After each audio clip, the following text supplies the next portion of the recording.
Je suis très heureux, en tout cas, avec tous mes amis du bureau de l'Alliance, d'organiser cette rencontre que nous organisons après 30 mois pratiquement d'absence physique de l'Alliance, mais l'Alliance a été constamment présente, notamment pendant la période de la pandémie, par ses productions, par sa force de proposition. Nous avons accompagné toute la crise par des mesures que nous avons proposées, qui ont été largement prises en considération par le gouvernement précédent. Et donc, aujourd'hui, nous sommes réunis pour renouer avec notre dynamisme habituel, notre travail suggestif et notre travail de proposition, de mesures que l'Alliance a toujours été généreuse d'offrir. Je tiens à remercier tous ceux qui ont contribué à l'organisation de cette rencontre.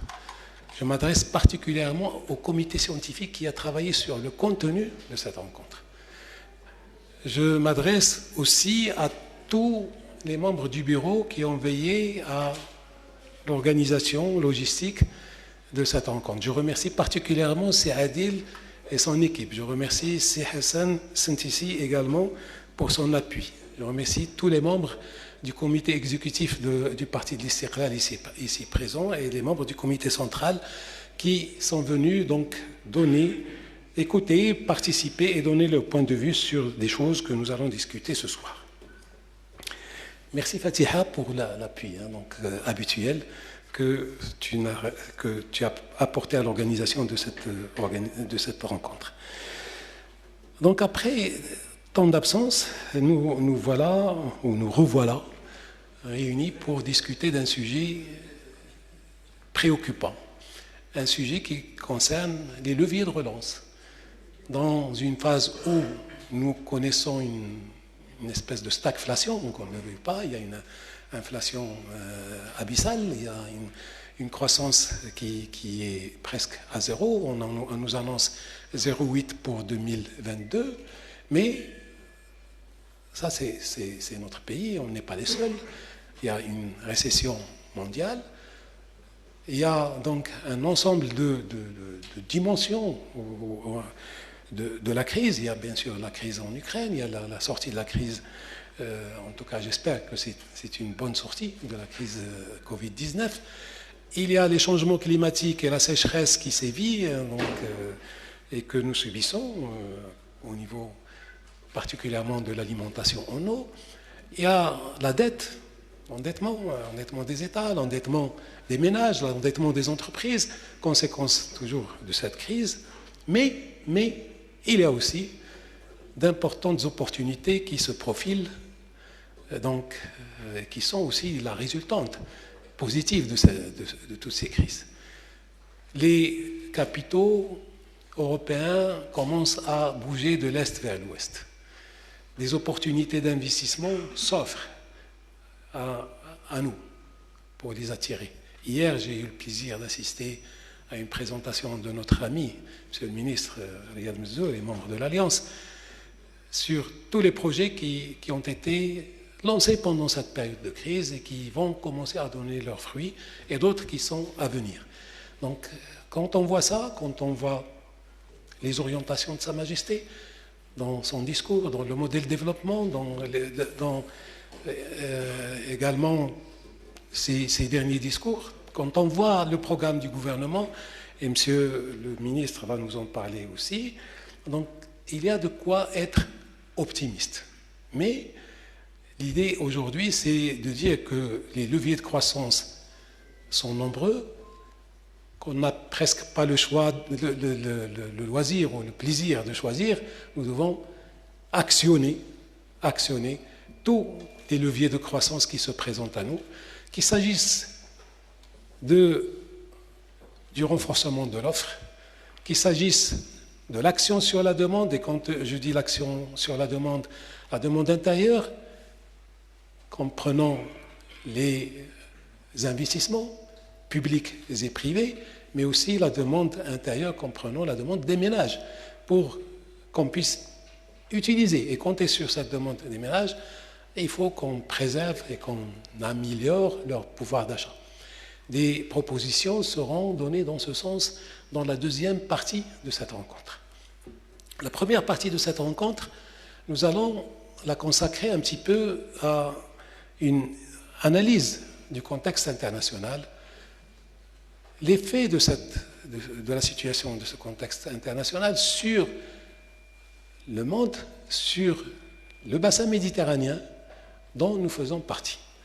Monsieur le Président, le parlementaire, et secrétaire général de l'AIDC, par son expérience, par sa présence au niveau de l'Union européenne, par ses suggestions qu'il a faites justement dans ce sens, va enrichir un peu notre réflexion à ce niveau-là. Monsieur le ministre et secrétaire général, Sénézar Baraka, va également nous faire part de ce qui a été fait par le gouvernement pendant 12 mois d'exercice. Inch'Allah, 12 ans, c'est de bon augure. Donc, 12 mois d'exercice sur ce qui a été fait pour contrer cette crise, pour réduire son impact, mais aussi ce qui est envisagé pour donc, améliorer les choses. La deuxième partie de cette rencontre sera réservée à un débat, je dirais, des membres de l'Alliance et des amis de l'Alliance. Donc nous ferons une petite pause de 5 minutes et vous aurez un panel d'experts, de politiciens. Je citerai les noms. Donc, des 4 panélistes qui seront là dans cette deuxième partie de la soirée. Donc, c'est Madame Kenza Alaoui, qui est directrice générale de l'industrie au ministère de l'Industrie et du Commerce. C'est M. Hicham Haïd, qui est parlementaire du Parti de l'Istiqlal et président de la Fédération Plasturgie à la CGM. C'est M. Mohamed Ktani, qui est expert consultant, un ancien directeur général de banque, et qui est membre du bureau de l'Alliance des économistes istiqlaliens. Puis, notre ami Hassan Msharafi, qui est directeur d'une société de high-tech et membre du bureau de l'Alliance des économistes istiqlaliens. Le panel sera animé par Rachid Hallaoui, que vous connaissez, qui est un éditorialiste, un grand journaliste. Donc, sans plus tarder, je donne la parole à notre honorable invité pour donc nous faire part un peu de sa réflexion, de ses propositions, de ce qu'il a fait pour essayer de débloquer certaines choses au niveau notamment de la relation nord et sud de la Méditerranée. À vous la parole. Merci.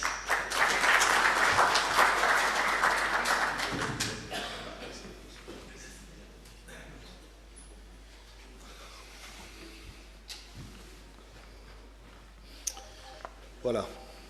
Donc, bonsoir à tous. Premier étude, je veux dire que je suis très heureux d'être après 2 ans en retour au Maroc, spécialement ici à cette fascinante ville de Casablanca. Et merci à l'Alliance des économistes de l'Istiqlal, de la CIS, et à vous tous pour l'invitation. Et je suis aussi très honoré parce qu'il y a ici 2 qui sont été très bons ministres. Si je me rappelle, une de tourisme, l'autre de l'énergie. Une ministre actuelle de solidarité de la femme et mon ami, le ministre Nissar Baraka de l'équipement et de l'eau. Notre amitié a commencé il y a des années, quand on était à la jeunesse de notre parti. Ce matin, on était heureux de te retrouver avec la jeunesse de l'Istiqlal. Je disais que toujours j'aime de dire qu'il y a 2 jours, j'étais membre de la jeunesse de mon parti, le Partido Popular en Espagne. Et je suis très honoré, comme je dis, d'être parmi vous. si je dis quelque chose qui choque, je m'excuse parce que j'ai perdu les lunettes ce matin. Donc, je dis ça en avance. Bon. J'arrive directement de Bruxelles, du Parlement européen. Durant les 7 derniers mois, la guerre d'Ukraine était au centre de toute notre préoccupation. C'est actuellement l'un des plus grands défis de l'Union européenne, mais malgré tout, nous essayons de ne pas oublier nos partenaires du Sud. Crucial pour l'avenir de l'Union européenne. D'ailleurs, moi-même, comme rapporteur de la Commission des affaires étrangères du Parlement européen pour le voisinage sud, je fais approuver un rapport avec des recommandations de la part du Parlement européen destinées à la Commission européenne, et c'est dans le but de renforcer nos relations entre les pays de la Méditerranée. Mais avant d'élaborer sur les relations entre l'Europe et les voisinages du Sud, je souhaiterais partager avec vous mon analyse de la situation géopolitique actuelle. Je parle ici non seulement comme une Européenne, mais aussi comme Espagnol, membre du Parlement. Le 24 février dernier restera gravé à jamais dans l'esprit des Européens. Après 70 ans de paix sur notre continent, la guerre a fait son retour de la manière la plus brutale qui puisse exister. L'Europe a très rapidement durci les temps. Les 27 pays ont directement annoncé des sanctions jamais adoptées auparavant. Et l'Union européenne a pris la décision d'envoyer les armes aux Ukrainiens. Il était clair dès le départ de ce conflit que Poutine pensait finir très rapidement, allait se prolonger. Et que toutes les solutions que nous, Européens, allions prendre devraient être réfléchies et durables. Pour nous, il ne s'agit pas seulement d'une guerre menée par la Russie contre l'Ukraine. Il s'agit d'une guerre contre notre sécurité énergétique, contre nos économies, contre nos valeurs et contre notre avenir. Nous ne pouvions simplement pas accepter qu'un État comme la Russie s'attaque à un autre pays indépendant et souverain.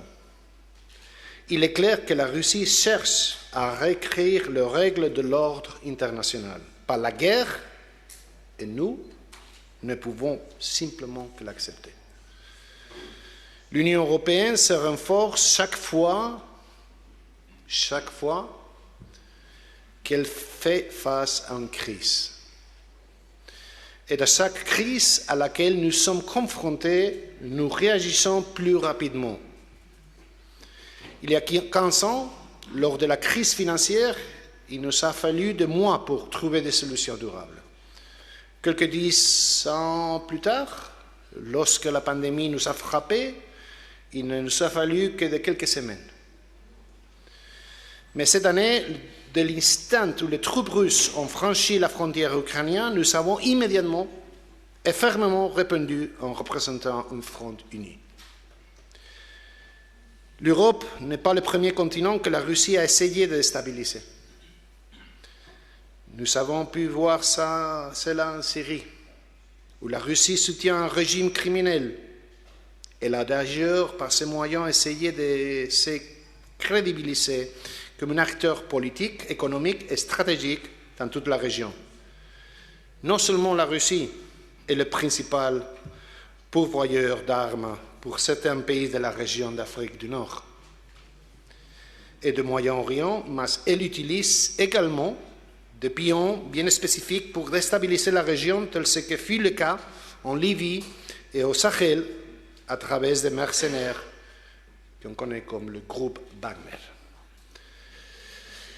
La situation en Europe aujourd'hui ne sert pas facile, mais nous travaillons fortement pour trouver des alternatives au gaz russe afin de diminuer notre dépendance.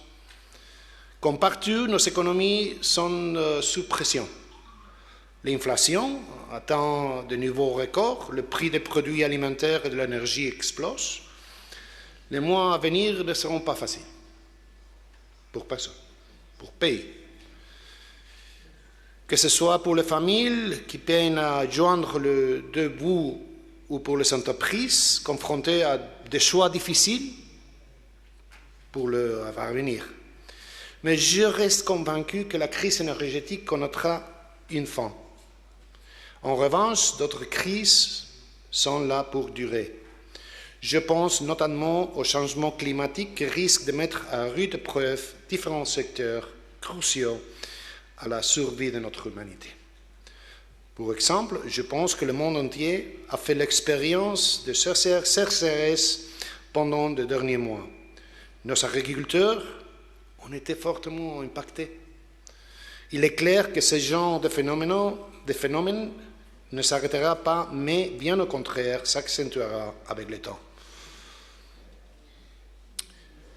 30 ans se sont écoulés depuis la fin de la guerre froide. Et nombreux sont trop jeunes pour savoir, ou sont déjà oubliés à quoi ressemblait la guerre froide et comment les États-Unis ont mené le monde libre à la victoire. La combinaison de la force militaire et de la pression idéologique qui a conduit à la victoire sera maintenant de nouveau nécessaire. Cette nouvelle guerre froide exigera de nous tous une discipline et solidarité sans précédent. Et cette fois-ci, l'Europe a besoin pas seulement des États-Unis, mais de tout le partenariat sud pour y arriver. Cette nouvelle époque dans laquelle nous vivons est caractérisée par le fait que des certitudes que nous pensions jusqu'ici immuables se sont évaporées. Les sentiments de sécurité en Europe et dans le monde, que nous perdons progressivement, est une menace croissante de nos libertés. En plus, la Russie met en question un principe fondamental de notre système international, le principe de la souveraineté. On ne peut pas jouer avec la souveraineté et l'intégrité territoriale d'un pays. Malgré tout cela, et malgré tous les changements et surprises de cette période incertaine, comme la guerre en Europe, il y a quelque chose qui ne changera pas entre nos pays. C'est le fait de continuer à être voisins. Certes, parfois dans ce voisinage, il y a des défis. Nous ne pouvons pas nous accorder sur tout. Mais de l'autre côté, c'est justement en raison de cette proximité que nous devons saisir toutes les opportunités dans le respect et la cordialité. Nous défendons et croyons dans les relations de voisinage saines, fortes et vigoureuses. Et qu'est-ce que ça veut dire concrètement? Avant tout, une confiance mutuelle, le respect institutionnel, la coopération et la collaboration continue. Les relations hispano-marocaines sont d'une importance primordiale. On ne partage pas seulement une longue frontière maritime, mais aussi une frontière terrestre. On a une responsabilité de mener une politique extérieure solide, sans surprise et toujours basée sur la loyauté et la confiance. Nous devons être de loyaux voisins l'une vers les autres, car nous partageons toujours des défis communs. Pour certains, ceci est une évidence, mais nous vivons dans un monde inter- et hyperconnecté. Vos problèmes sont nos problèmes, et nos problèmes sont vos problèmes. Le retour de la guerre en Europe nous a appris beaucoup de choses. L'une des plus importantes est que les décisions unilatérales peuvent avoir des effets pervers, imprévisible et incontrôlable. La plus grosse erreur du gouvernement russe, à mon avis, a été de ne pas comprendre le paradigme actuel de relations entre le peuple et le gouvernement, qui tourne autour de l'interdépendance mutuelle de nous tous. Au tableau de la géopolitique et des relations internationales mondiales, le Maroc et l'Espagne sont appelés à jouer un rôle très important en tant que garante de la stabilité dans cette région du monde. Et pour réussir dans ce rôle, nous devons travailler ensemble pour l'assurer. Dans chaque crise, je suis né américain, donc c'est ma part américaine qui dit que dans chaque crise, il y a une opportunité. Ainsi, nous devons revitaliser la coopération régionale et améliorer les relations dans le pourtour méditerranéen. Dans le rapport partenariat renouvelé avec le voisinage méridional, approuvé 15 jours plus tôt lors de la session plénière de Strasbourg, je mets l'accent sur le commerce, la promotion des investissements et le soutien de la croissance économique dans la région. Parallèlement, nous voulons soutenir un accès plus large à l'éducation, à la formation professionnelle et à l'emploi, afin que les jeunes des pays du voisinage sud jouissent de réelles perspectives d'accès à l'emploi et d'une intégration socio-économique effective. Nous soulignons également l'importance d'attendre l'accès au programme Erasmus et Erasmus+, aux participants des pays du voisinage méridional et d'augmenter les financements alloués à ces échanges, tout en empêchant que cette mesure ait une coïncidence négative sur le voisinage méridional en raison du phénomène de fuite des cerveaux. On rappelle l'importance de la mobilité circulaire, y compris le sens sud-sud et le partenariat pour la mobilité, afin que les professionnels des pays du voisinage méridional aient des possibilités concrètes d'enrichir et d'entendre leur formation et leurs compétences professionnelles dans l'Union et de retourner dans leur pays d'origine pour partager et développer des connaissances. Les recommandations comprennent des changements climatiques, la relance après la crise du coronavirus, la politique numérique et l'énergie. Un nouveau modèle commercial fondé sur les sources d'énergie renouvelables où l'accès à ces sources joue un rôle essentiel dans la neutralité climatique du voisinage méridional et de la protection de celui-ci contre les effets du changement climatique. Seulement avec vous, le Maroc, et les autres voisins du Sud, l'Union peut atteindre ses objectifs de neutralité climatique. Le dialogue et la coopération dans la région sur la gestion durable de l'eau, y compris la technologie et l'accès à l'eau, les économies d'eau, les eaux récupérées et des dispositifs de dessalement utilisant une énergie renouvelable sont primordiales pour nous tous.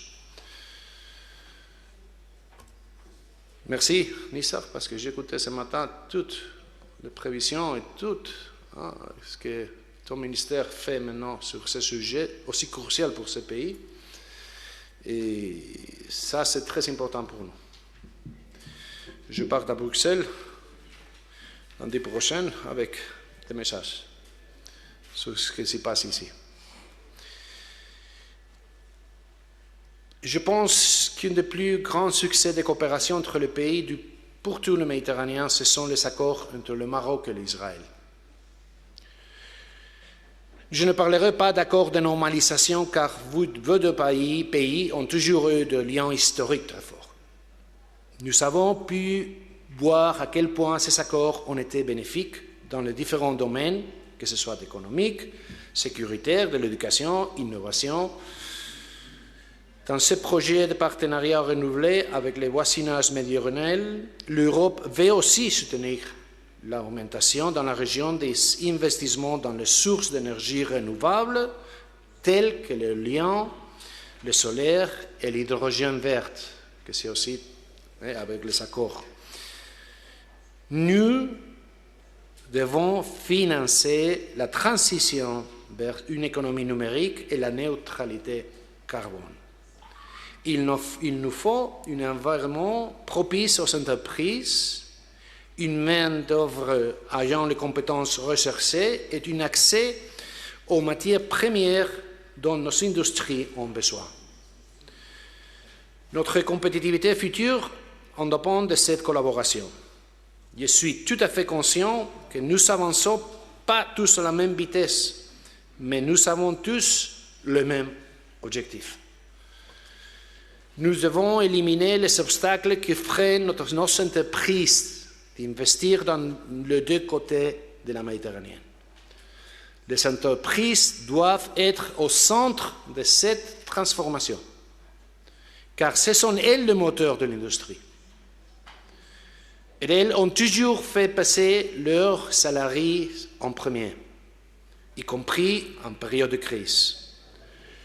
Nous voulons collaborer étroitement avec les entreprises, car ce sont elles qui savent le meilleur de quelle main-d'œuvre qualifiée ils ont besoin pour aujourd'hui et pour demain. Et nous devons mieux faire coïncider ces besoins avec les aspirations et d'objectifs professionnels des demandeurs d'emploi. Je vous félicite pour le mémorandum Maroc-Nigeria, signé au mois de septembre, sur la construction d'un gazoduc. C'est une très bonne nouvelle aussi pour l'Europe. Le gazoduc sera connecté au gazoduc Maghreb-Europe et au réseau gazier européen. Ce type d'investissement permettra d'approfondir nos relations et notre coopération.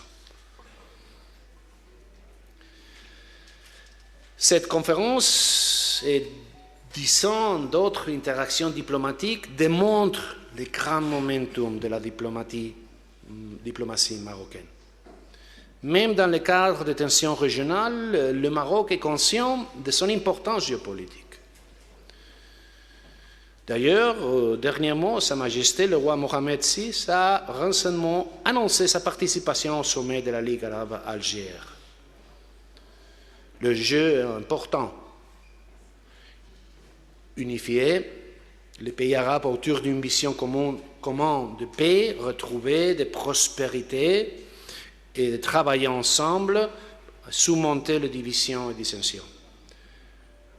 Lorsque nous observons l'état du monde aujourd'hui, on doit se rappeler que notre avenir s'est construit avec des idées nouvelles, tout en étant fondé sur nos valeurs les plus anciennes. Le système international que les nations du monde ont construit depuis la fin de la Seconde Guerre mondiale est en train de s'effondrer. Il est de la responsabilité de tous d'œuvrer pour la paix, mais une paix durable, une sécurité, une justice et un progrès économique pour tous. Nous devons repenser notre politique étrangère. C'est le moment d'investir dans le pouvoir de démocratie de tous nos partenaires qui partagent les mêmes valeurs, à savoir dans chaque nation démocratique de ce monde. Ce n'est qu'en mobilisant notre pouvoir collectif que nous approfondirons nos liens et renforcerons nos relations.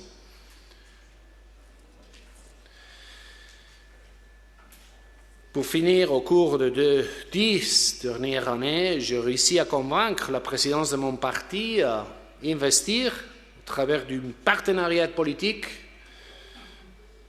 avec le RNI et avec l'Istiklal dans les relations avec le Maroc. Une des fruits de ce partenariat est la visite à la fin du mois d'août d'une grande délégation de la jeunesse du Parti populaire européen qui tient à renforcer également ses liens avec la jeunesse istaklénienne et celle du RNI. Comme d'habitude, j'y viens ici un ami qui croit dans le potentiel de relations entre l'Espagne et l'Union européenne avec le Maroc, mais aussi avec la région dans son ensemble. Investir dans notre jeunesse, dans tout le sens du terme, c'est assurer un meilleur avenir pour tous, car nos enfants sont le futur. C'est aussi assurer des bases solides pour un partenariat durable, pour un avenir prospère et la paix pour tous. Comme je finis toujours mes discours en Espagne, je dis mes deux filles, petites filles, je bois. Je suis sûr que tout le monde ici, qu'au futur, vivront dans une situation mondiale plus stable, démocratique. Je ne veux pas que ce soit le Parti communiste de la Chine à dicter le futur de mes filles. Je n'ai aucune chose en contre le commerce avec la Chine, tout le commerce que tu veux, mais le futur de mes filles, non. Et je pense que tout le monde pense la même chose. On doit défendre la démocratie. Ce n'est pas facile. Ce n'est pas une lutte équitable. On lutte contre le régime proche aussi du Maroc, de l'Espagne, autour de nous tous. Mais à la fin, comme ça passait avec la première part de la guerre froide, à la fin, la victoire sera la nôtre. Merci beaucoup.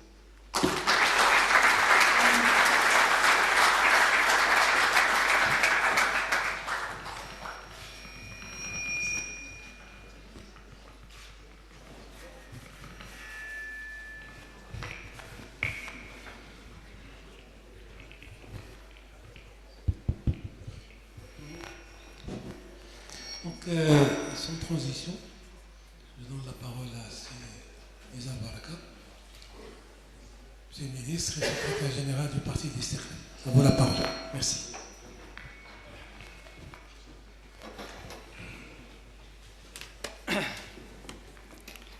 Bismillah ar-Rahman ar-Rahim. Monsieur le président de l'Alliance et président de la région Casa-Stad, Monsieur le président d'honneur de l'Alliance, Monsieur Antonio Lopez, qui est le secrétaire général de l'Internationale démocratique du Centre, qui regroupe des dizaines de partis d'Europe, bien sûr avec le Parti populaire européen, dont il est également parlementaire, mais qui regroupe aussi les partis d'Afrique, les partis d'Asie et les partis d'Amérique latine, et qui regroupe tous les partis qui partagent les valeurs en fait du centre et du centre droit. Et en même temps, Monsieur Antonio Lopez, qui est un grand ami, et il a été pendant 20 ans secrétaire général du Parti populaire européen, et en même temps, je dirais, il a toujours été d'un grand soutien en fait pour la vision que nous partageons tous pour une Euro-Méditerranée prospère, et un véritable soutien également aux causes que nous défendons et un véritable appui au Parti d'Istiqlal, puisque nous avons signé dès 2010 un accord de partenariat avec le Parti populaire européen et nous avons adhéré à l'Internationale démocratique du Centre dès 2004. Et c'est ce qui fait que cette relation est forte et on est très heureux de pouvoir poursuivre dans ce cadre-là. Je voudrais également souhaiter la bienvenue à Madame la Ministre, Messieurs les ministres, Messieurs les membres du comité et Madame les membres du comité exécutif du Parti d'Istiqlal, les Messieurs et Madame les députés, Messieurs également les élus et Madame les élus également, et évidemment tous les membres de l'Alliance, de l'Alliance des économistes istiqlaliens, sans parler bien sûr de tous nos amis de la presse ici présents. Et je voudrais, si vous permettez, avant de rentrer dans le vif du sujet, vous dire que je voulais tout d'abord vous remercier les membres de l'Alliance. Il y a quel membre qui... Pardon, le micro. Voilà, je vais tourner de l'autre côté. Donc, les membres de l'Alliance, je voudrais les remercier d'être présents ici parmi nous, mais aussi d'avoir joué un rôle très important pendant la campagne électorale en travaillant et en appuyant le Parti d'Istiqlal pour l'élaboration de son programme, pour l'élaboration également de notre proposition pour le nouveau modèle de développement. Et je suis sûr que beaucoup de gens ici présents sont heureux de retrouver, je dirais, beaucoup des mesures et en même temps des propositions qui avaient été faites dans le cadre du programme électoral, les retrouver dans le cadre du programme gouvernemental que nous sommes en train de mettre en œuvre. Et encore une fois, merci. Je voudrais, si vous permettez, pour aborder le sujet, vous dire que, évidemment, en arrivant au gouvernement, nous avons été affrontés à un certain nombre de chocs. Le choc, évidemment, qui avait démarré, qui s'est poursuivi, qui est la crise sanitaire. Le choc climatique avec une sécheresse aiguë, c'est la pire sécheresse qu'a connue le Maroc depuis l'indépendance, et sans parler bien sûr du choc lié à la guerre en Ukraine et également à ses répercussions donc au niveau mondial. Il faut dire, sans parler bien sûr, et ça a été rappelé par mon ami Antonio Lopez, sans parler de la reconfiguration qui est en cours. Et on a des éminents spécialistes parmi nous aujourd'hui du nouvel ordre mondial. Et on est en pleine recomposition finalement donc, du monde et qui rendent les choses encore plus complexes pour pouvoir donc se positionner et prendre sa place et la place qu'on mérite dans le cadre de ce nouvel ordre mondial. Tout ça fait qu'aujourd'hui, en fait, évidemment, la crise en Ukraine et la guerre en Ukraine nous a particulièrement affectés à plusieurs niveaux. Tout d'abord, la flambée des prix de première nécessité, notamment les prix des produits pétroliers et également les prix des céréales. Et vous savez que le Maroc est importateur, surtout cette année où nous avons eu une sécheresse particulièrement importante, avec une crise alimentaire qui se profile à l'horizon et qui aussi a des impacts énormes sur un certain nombre de pays. Il se trouve que notre pays a eu la chance en fait d'avoir une diversification de nos sources de production et de nos sources d'importation, et que je dirais l'Ukraine et la Russie ne représentaient que 25% finalement de nos importations, donc ce qui nous a permis de subir un peu moins ce choc, mais il n'en demeure pas moins que le choc est là puisque les prix ont explosé au niveau mondial. Et puis, bien sûr, le risque de ralentissement économique mondial qui commence à se faire valoir avec une baisse et une récession aujourd'hui dont on parle, qui va nécessairement affecter la demande internationale adressée à notre pays et auquel également il faudra faire face. Et nous avons considéré que pour pouvoir véritablement répondre, et c'est l'objet de mon propos aujourd'hui, nous allons fêter bientôt 1 an donc, au gouvernement, et il est important d'être dans une logique de reddition des comptes et d'expliquer qu'est-ce que nous avons fait pour faire face à ces effets, je dirais, négatifs et à ces enjeux majeurs que nous avons au niveau international. Et nous avons considéré qu'il était essentiel pour faire face en fait à cette crise et pour saisir aussi les opportunités qui se présentent grâce à cette crise, d'agir sur 3 niveaux.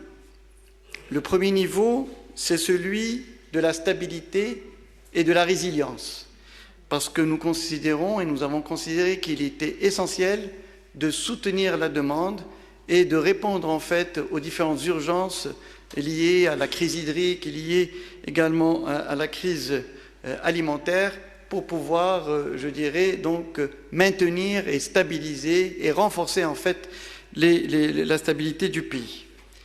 Deuxième axe sur lequel nous avons agi, c'est l'équité et la solidarité qui étaient inscrites dans le cadre de notre programme électoral et dans le programme gouvernemental à travers ce qu'on a appelé l'État social et le renforcement de l'État social, en fait, c'est l'État-providence, en renforçant en fait la protection sociale et en veillant à une meilleure réduction en fait des disparités territoriales.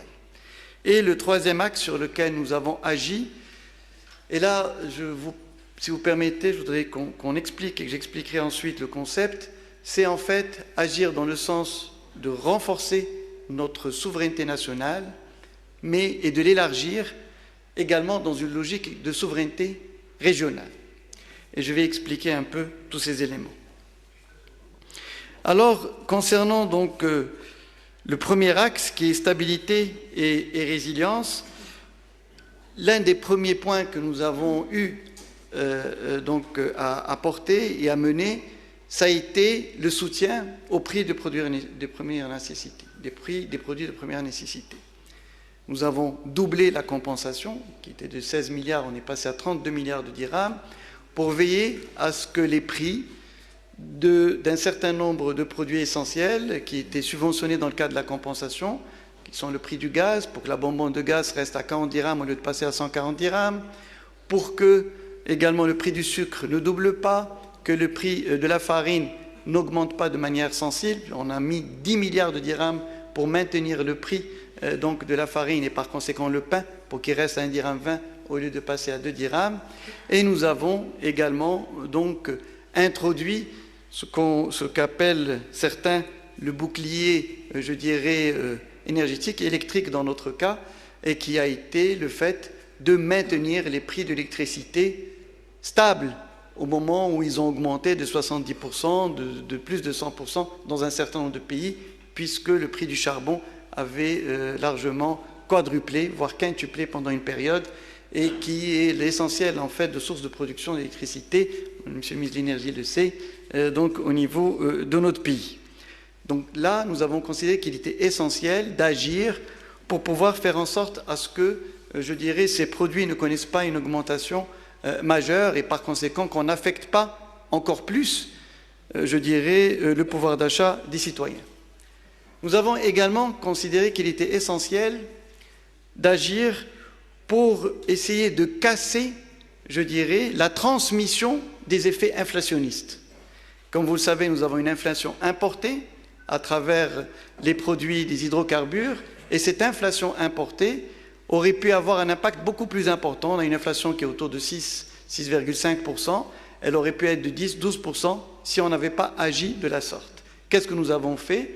Nous avons subventionné en fait le transport. Nous avons subventionné le transport en commun pour que le prix de l'autobus n'augmente pas. Nous avons subventionné le transport des voyageurs. Nous avons subventionné également, je dirais, le transport des marchandises pour éviter qu'il y ait une augmentation massive des prix au niveau des marchés et par conséquent réduire l'impact de l'augmentation donc des prix des hydrocarbures et donc de l'essence et du gazoil donc sur le citoyen et par conséquent réduire et limiter la transmission des effets inflationnistes liés à cette inflation importée. Nous avons également considéré qu'il était essentiel de subventionner les prix des livres scolaires publics au niveau du primaire et du collège pour qu'il n'y ait pas un impact majeur également pour la rentrée scolaire, pour la classe moyenne et pour les citoyens de manière plus globale. Et nous avons par ailleurs, pour essayer de renforcer encore plus la stabilité, mis 10 milliards de dirhams sur impulsion royale pour soutenir les agriculteurs qui ont subi de plein fouet les effets de la sécheresse et 1 milliard d'euros donc qui ont été donnés pour pouvoir soutenir les agriculteurs et notamment les petits agriculteurs pour faire face, je dirais, à cette sécheresse. Et puis, nous avons aussi veillé pour qu'il n'y ait pas de problème majeur à répondre à une problématique qui se profilait, et je dois dire que nous avons anticipé la sécheresse qu'on a connue, puisque dès le mois d'octobre, nous avons annoncé qu'il y avait un risque de sécheresse, et dès le mois de décembre, début décembre, nous avions signé un accord avec l'ensemble des régions concernées, à travers les différents bassins qui subissaient, je dirais, les effets de la sécheresse, pour pouvoir y faire face. Et c'est la raison pour laquelle nous avons lancé des stations de dessalement. Casablanca va avoir la plus grande station de dessalement donc, du Maroc avec 300 millions de mètres cubes. Nous avons démarré déjà, grâce à l'Office chérifien des phosphates, le dessalement de l'eau pour Safi et également El Jadida, qui rentreront, je dirais, en exercice dès le mois de décembre et début mars pour El Jadida. Nous avons également trouvé des solutions alternatives au niveau de la région de l'Oriental, au niveau de la région du Tensif, de Marrakech, etc. Et nous avons aussi mis en œuvre la station de dessalement d'Agadir au mois de février. Et aujourd'hui, le Souss n'a pas de problème, alors que, vu la pluviométrie et le niveau, le faible, je dirais les barrages, aujourd'hui, on a moins de 4 milliards de mètres cubes. Je vous donne une idée, alors qu'on a une capacité de 19 milliards de mètres cubes. Et tout ça, évidemment, nous a permis, sans parler évidemment des camions-citernes, et nous avons ramené l'eau à 2 700 000 personnes tous les jours pour qu'ils aient de l'eau à boire. Et ça, évidemment, ça rentre dans le cadre de la stabilité et dans le cadre aussi de répondre aux besoins des citoyens en matière d'eau, qui est un besoin essentiel et important. Évidemment, cela s'est fait également dans le cadre aussi de cet arbitrage qu'on a dû faire entre agriculture et également eau potable. À côté sans parler évidemment, dans le cadre de ces effets et de ces mesures que nous avons prises, nous avons aussi considéré qu'il était essentiel de ne pas se limiter à soutenir, je dirais, les prix. Nous avons considéré qu'il était essentiel aussi de donner du revenu. Comment on va donner du revenu? D'abord en augmentant le salaire minimum au niveau de la fonction publique, mais aussi au niveau du secteur privé, qui a été augmenté le SMIC de 5% cette année et de 5% l'année prochaine en septembre. L'augmentation du SMAC, donc le salaire minimum agricole, de 10%. Et nous avons également, et c'est ce que nous allons faire dans le cadre de cette loi de finances 2023, nous allons baisser l'impôt sur le revenu pour pouvoir, je dirais, soutenir le pouvoir d'achat de l'ensemble des classes de la société, notamment des classes moyennes. Et nous allons également élargir la part exonérée pour augmenter l'exonération pour qu'un ménage ou un citoyen qui touche l'équivalent de 450 € puisse être exonéré d'impôts. Et à côté de cela, nous avons également considéré qu'il était essentiel dans le cadre de cette action, en plus de l'amélioration également des revenus, d'agir sur un axe important qui est la création d'emplois. D'abord, il faut rappeler, et ça c'est quelque chose d'important, c'est que nous avons veillé à maintenir la stabilité du cadre macroéconomique. C'est-à-dire que nous avons augmenté nos dépenses de compensation sans pour autant, je dirais, aggraver le déficit. Même le déficit va être plus faible que ce que nous avions prévu. Et nous avons fait cela grâce à l'amélioration des recettes fiscales, qui ont été importantes, liées au bon comportement de l'impôt sur les sociétés en particulier, et liées aussi à la TVA, grâce à la TVA importée. Mais il faut rappeler que cette TVA importée, les recettes de la TVA importée en matière énergétique, a été réorientée vers l'aide aux transporteurs et une partie vers la caisse de compensation.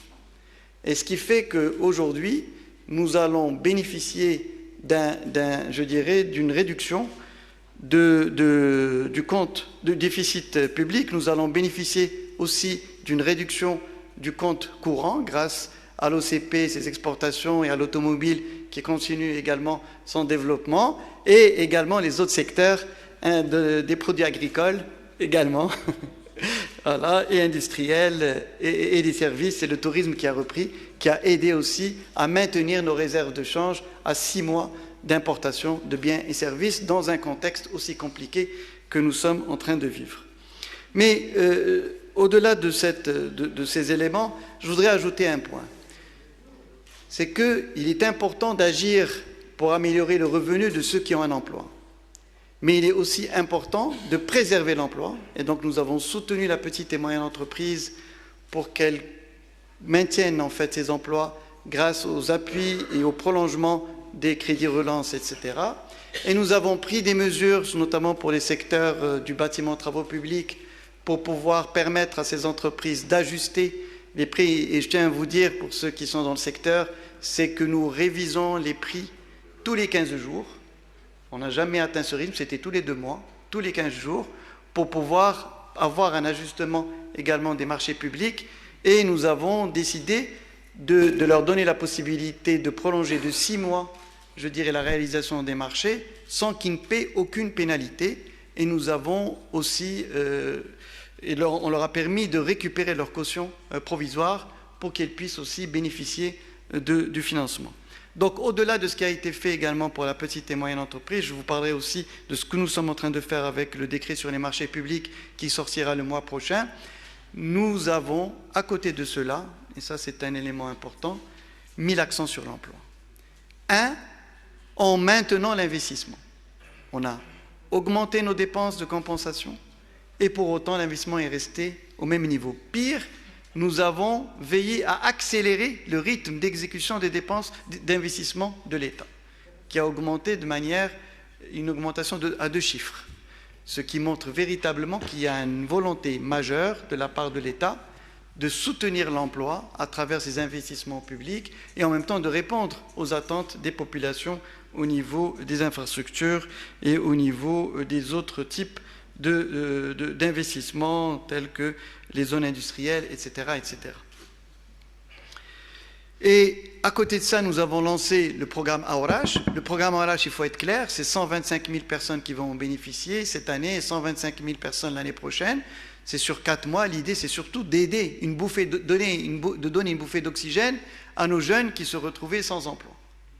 Sans parler, bien sûr, du programme Força pour aider les jeunes à créer leur propre entreprise et Intelaka qui continue de pied ferme pour pouvoir répondre en fait à cette volonté, cette envie de création d'emplois parmi les jeunes. Et aujourd'hui, il faut le dire, les 6 premiers mois ont été particulièrement, je dirais, générateurs d'emplois, puisque au niveau des secteurs autres que l'agriculture, nous avons généré plus que 240 000 emplois en 6 mois. Et vous vous souvenez que dans le programme gouvernemental, on parlait d'1 million d'emplois sur les 5 ans. Donc aujourd'hui, en tout cas, pour les 6 premiers mois, on est sur la bonne voie pour poursuivre dans ce cadre-là. Et en intégrant les pertes d'emplois dans le domaine agricole, on est à plus 130 000 emplois, donc au cours des 6 premiers mois. Et bien sûr, le taux de chômage a baissé de ce fait. Alors, donc ça c'est le premier axe, stabilité et résilience pour pouvoir aller de l'avant et pour pouvoir, en fait, pour être clair, c'est soutenir la demande intérieure pour veiller à ce que la croissance endogène ne connaisse pas un affaissement, d'autant plus qu'elle a subi, je dirais de manière forte, la crise du Covid, où le monde s'est arrêté, le Maroc aussi, pendant une période, et il fallait en aucune manière, je dirais, qu'on se retrouve dans une situation où on casse la dynamique qui avait démarré en 2021. Le deuxième élément clé, c'est l'équité et la solidarité.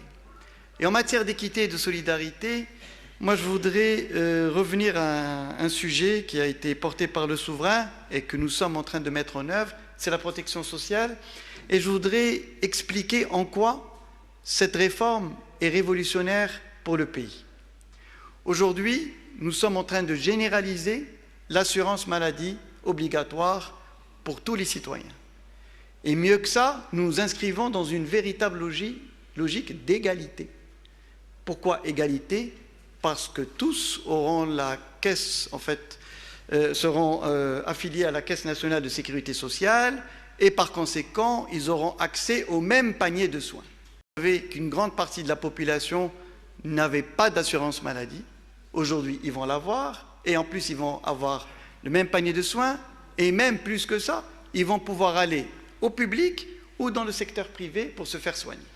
Et donc, l'accès aux soins devient une réalité. Et c'est une véritable révolution.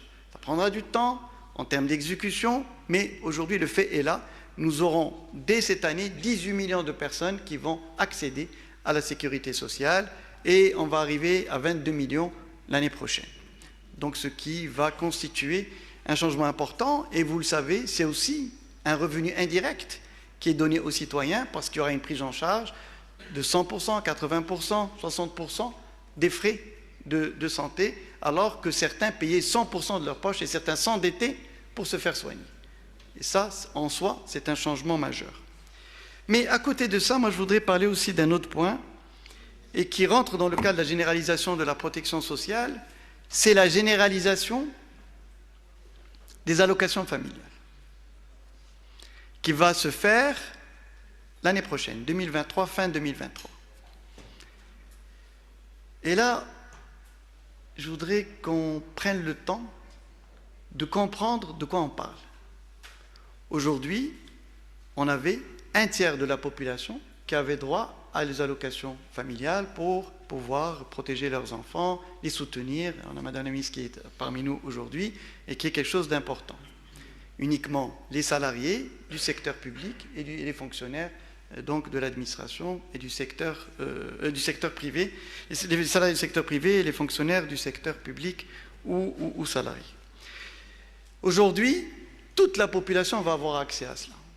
Et donc, tous les ménages vont avoir droit à un minimum de rentrée stable. C'est-à-dire que les agriculteurs qui attendent en fait la moisson pour avoir un revenu vont pouvoir avoir un revenu mensuel. Ils vont avoir droit à avoir aussi, je dirais, un compte bancaire. Ils vont pouvoir commencer à programmer leurs dépenses. Ils vont pouvoir payer leur eau et leur électricité. Ils vont pouvoir aussi, je dirais, donc faire en sorte à ce que leurs enfants aillent à l'école, puissent bénéficier des soins sanitaires, etc., etc. C'est le cas j'ai pas des agriculteurs, mais c'est le cas aussi donc des artisans, c'est le cas aussi de nos amis commerçants, etc., etc. Et donc, ça c'est un changement qui est radical, puisque ça sera un minimum, avec 2 enfants, on aura un minimum de 300 dirhams par mois, et qui permet véritablement, de combattre la pauvreté de manière certaine, et deuxièmement, surtout, de les intégrer dans la sphère économique pour être, je dirais, des consommateurs et en même temps agir dans le sens du soutien à la demande. C'est 16 milliards de dirhams par an qui vont être versés pour les citoyens pour qu'ils puissent avoir un minimum de rentrée. Et même les ménages qui n'ont pas d'enfants vont avoir ils vont avoir un minimum de revenus grâce à ce mécanisme. Alors, qu'est-ce que ça implique?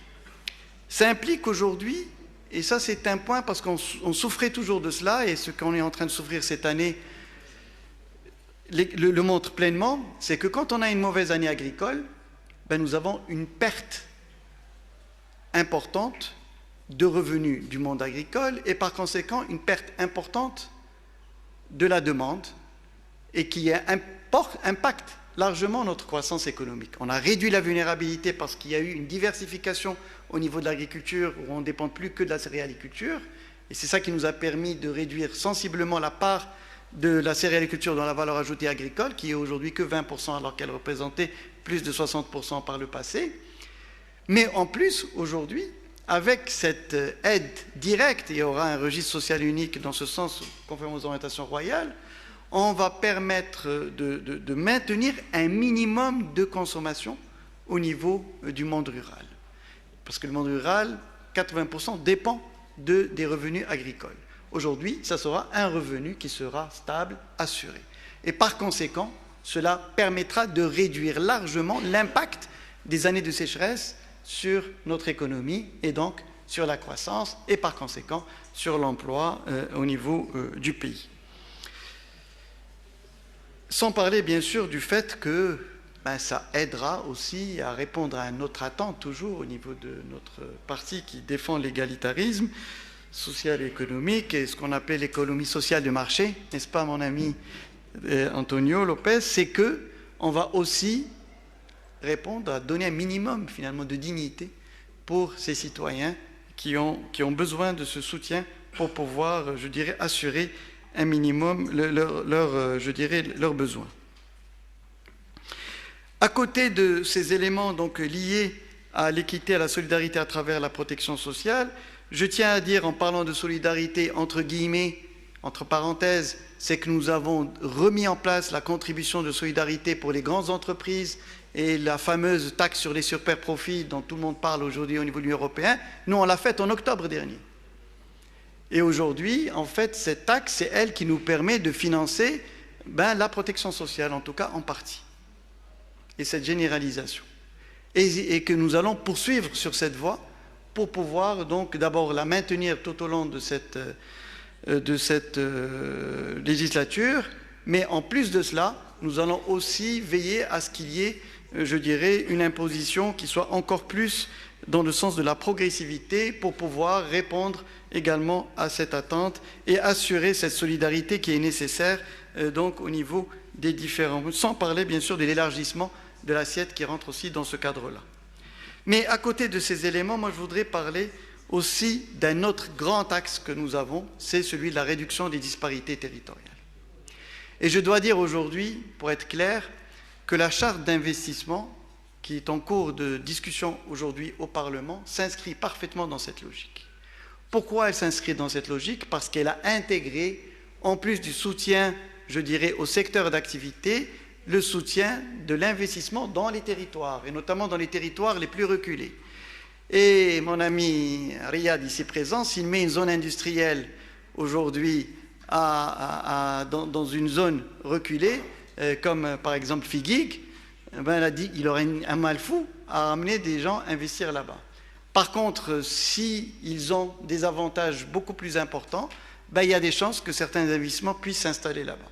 Surtout aujourd'hui, ben, j'ai parlé de Figuig parce que nous allons avoir le port Nador-Ouest qui va démarrer en 2024 et qui a un certain nombre d'opportunités qui s'offrent donc autour de la région et qui permettrait de créer une véritable dynamique en termes d'export pour monsieur le président de l'association des exportateurs, pour pouvoir aujourd'hui avoir cette diversification territoriale de nos investissements, parce que la nouveauté qu'il y a eu, c'est que nous n'avons pas été dans une logique de soutien, je dirais, aux régions, nous sommes allés dans le soutien aux provinces, pour faciliter en fait cette dynamique, et toute une carte va voir le jour aussi pour pouvoir définir où se trouveront les futures zones industrielles. Et la loi est en cours de discussion aujourd'hui. Ces zones industrielles vont être durables et vont répondre aux critères de l'Union européenne pour assurer qu'ils répondent en fait aux normes donc environnementales donc à l'avenir, et donc l'efficacité hydrique, l'efficacité énergétique, la réutilisation des eaux usées s'inscrivent dans le cadre de cette logique, n'est-ce pas, Madame la Directrice? Donc nous sommes dans cette dynamique pour pouvoir faire en sorte à ce qu'on puisse aussi assurer un droit, le droit à l'investissement et le droit à l'emploi dans les zones reculées du Royaume.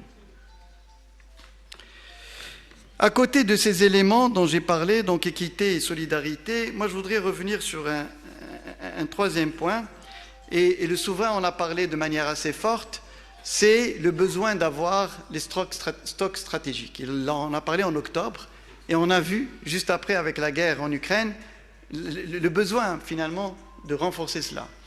Et en fait, dans ce cadre-là, il y a bien sûr tout ce qui a trait, je dirais, à la souveraineté sanitaire. Aujourd'hui, dès le mois de novembre, nous allons commencer à produire des vaccins contre le Covid, mais aussi d'autres types de vaccins au Maroc, et qui serviront également pour le continent africain. Nous avons également développé la souveraineté industrielle, qui constitue un élément essentiel pour pouvoir renforcer nos capacités de répondre aux besoins du marché, tout en développant la création d'emplois au Maroc au lieu d'importer. Et il y a eu beaucoup de reconversion, de substitution de l'importation par la production locale. Et nous avons des capacités qui pourraient, selon Monsieur le ministre, dépasser les 200 et quelques mille emplois, pour ne pas dire 260 000, c'est ça, 260 000 emplois grâce à cela, et qui montre aussi, je dirais, la dynamique du secteur privé marocain, qui s'inscrit dans cette logique de banque de projets qui vient d'être signée hier, où la partie également sanitaire a été intégrée, parce qu'avec le volet concernant la protection sociale et l'assurance maladie obligatoire, nous allons avoir besoin de médicaments, et il serait intéressant qu'on puisse développer et produire ces médicaments ici. Je voudrais également parler de la souveraineté énergétique. Et dans le cadre de cette souveraineté énergétique, évidemment, je voudrais revenir sur un épisode qui a été assez, je dirais, important, et qui montre l'intérêt d'avoir cette capacité de se repositionner, de s'adapter. Et je vais l'expliquer. Nous avons nous avons ce fameux gazoduc Maghreb-Europe qui passe par le Maroc, et nos voisins algériens ont décidé de ne plus l'utiliser et de ne pas nous vendre du gaz, ce qui est interdit par l'Organisation mondiale du commerce. Nous avons réussi, grâce à l'appui de l'Espagne, de réinverser en fait ce gazoduc, de telle sorte qu'aujourd'hui, on importe du gaz par l'Espagne, et qui vient des États-Unis, c'était la première livraison, mais qui peut venir du Qatar, qui peut venir d'un certain nombre de pays. Et nous sommes en train de préparer une barge flottante à Mohammedia pour avoir un autre accès aussi pour nos futures livraisons de gaz. Ce qui montre aujourd'hui que nous avons veillé à assurer la sécurité énergétique de notre pays en développant, je dirais, de nouvelles opportunités et de nouvelles possibilités en la matière.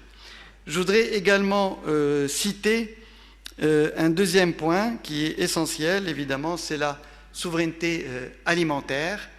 Pardon, la souveraineté énergétique, je vais revenir aussi sur l'objectif qu'on s'est fixé d'atteindre plus de 50% en fait de notre capacité installée au Maroc qui proviendrait des énergies renouvelables.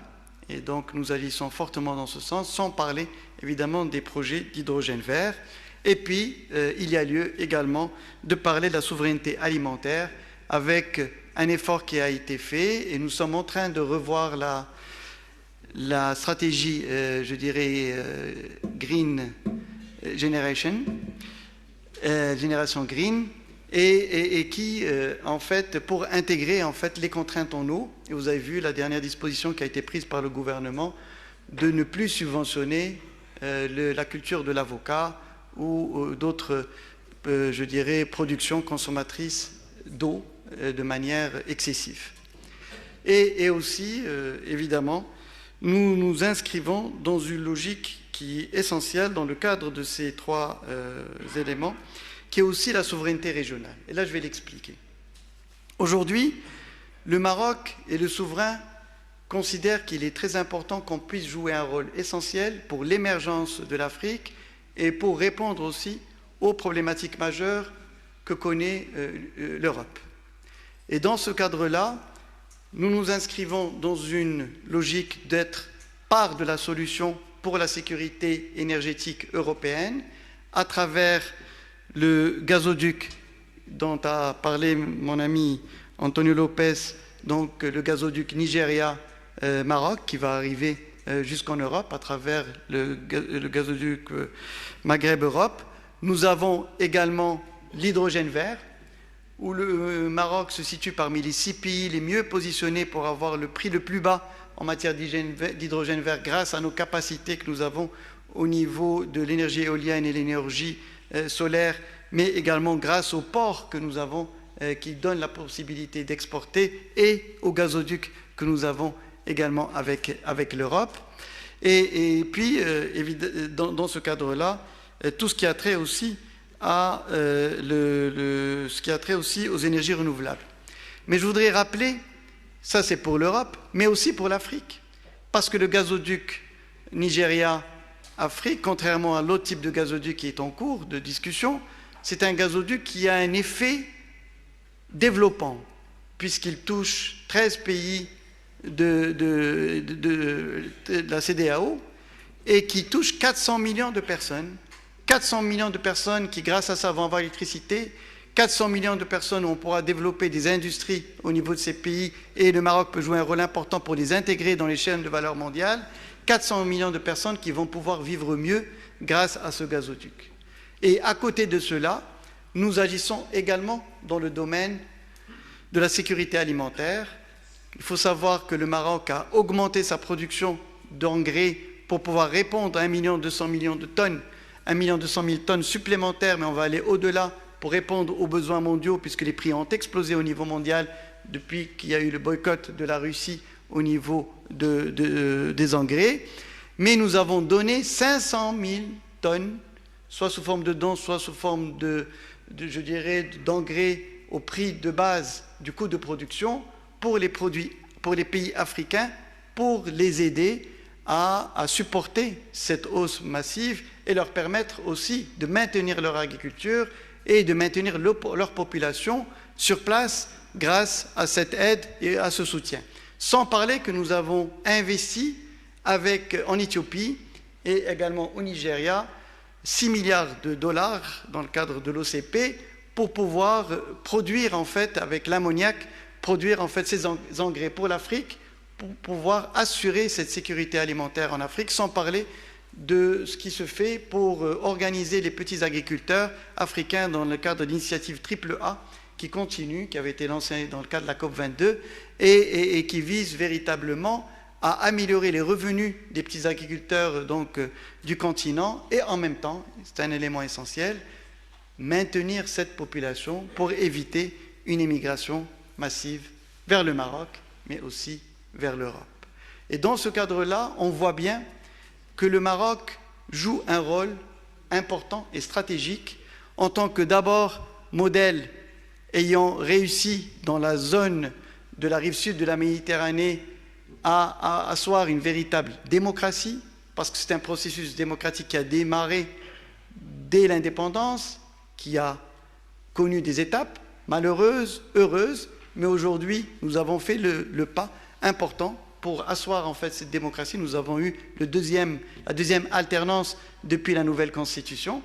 Et deuxième élément, et par les urnes, et ça a été un élément très important, et mon ami Antonio Lopez me le rappelait, que le seul pays qui a réussi à cela, ça a été évidemment le Maroc en la matière. Deuxième élément, face au régime autocratique que nous avons autour de nous, et à la montée de l'autocratisme qui existe malheureusement dans le monde, deuxième élément, c'est que nous agissons en faveur de la paix et de la stabilité dans la région. Et nous agissons également en faveur de la prospérité du continent africain et de l'émergence de ce continent, sans parler, bien sûr, de notre choix stratégique d'être un allié stratégique de l'Union européenne pour pouvoir, je dirais, continuer à arrimer, en fait, le continent africain à l'Europe, mais aussi à renforcer les liens que nous avons avec les États-Unis et avec un certain nombre de grandes puissances mondiales. Je voudrais conclure sur un point, et ça c'est un choix stratégique que nous avons fait. On ne peut pas vraiment répondre à toutes les attentes, d'autant plus dans un climat de crise internationale qui affecte évidemment notre pays. Mais nous avons considéré qu'il était essentiel de mettre l'accent sur certains axes prioritaires. Le premier, ça a été évidemment l'éducation. Nous avons considéré qu'il est essentiel de gagner et de mener à bien la réforme de l'éducation, et aujourd'hui nous sommes en train de négocier avec les syndicats donc un nouveau statut de l'enseignant pour introduire la notion de productivité, la notion d'efficacité, la notion de renforcement des capacités des enseignants et évidemment d'amélioration de la pédagogie, d'introduction du numérique pour pouvoir faire en sorte à ce que nos enfants puissent être au rendez-vous avec l'histoire et avec les besoins que nous sommes en train de créer grâce à la dynamique économique que connaît le pays. Deuxième priorité, c'est la santé.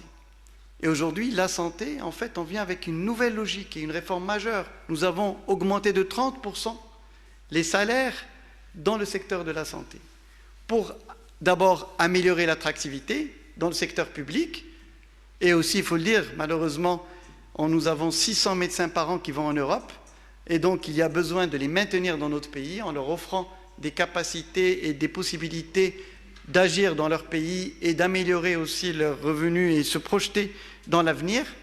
Mais nous avons aussi, à côté de ça, introduit, dans le cadre de ce qu'on a appelé l'équité, introduit la notion de régionalisation de l'acte de décision en matière de politique sanitaire, pour faire en sorte à ce que, dans chaque région, qu'on ait un centre hospitalier universitaire qui pilote toutes les, toutes les actions en matière de santé au niveau de la région et qui assure les liens avec les autres établissements de santé, qu'il s'agisse d'hôpitaux provinciaux, régionaux ou des centres de santé, etc.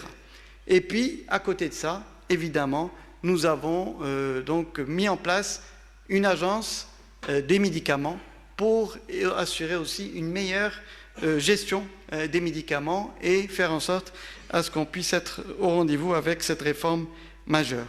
Et le troisième grand axe, évidemment, j'en ai parlé déjà, c'est la protection sociale, et c'est cet état social dont on parle pour pouvoir veiller à ce qu'on puisse avoir une véritable citoyenneté et que les droits qui sont inscrits à la Constitution, comme le droit à l'éducation, le droit à la santé, le droit à une vie meilleure, soient une réalité, la dignité pour tous, et je vous remercie.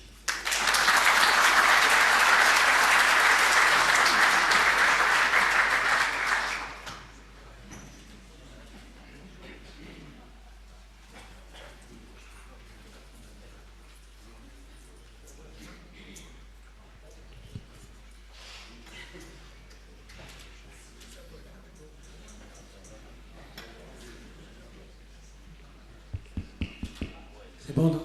Merci. Donc, je tiens à remercier nos éminents conférenciers donc, pour leur interventions respectives et qui nous ont enrichis d'idées, aussi bien en termes d'analyse de la situation et de sa compréhension qu'en termes de perspective.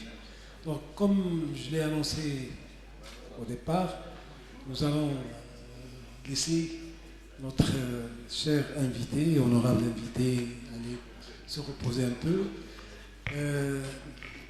Sénézar va l'accompagner, va revenir un peu plus tard, donc le temps de l'accompagner, mais nous allons continuer nos débats donc, et nos discussions sur la situation, mais surtout sur l'avenir, au moins pour les 2 prochaines années.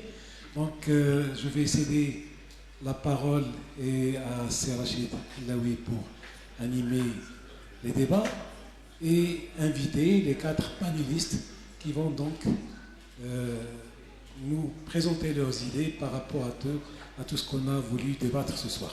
Donc, merci beaucoup, chers amis, encore une fois.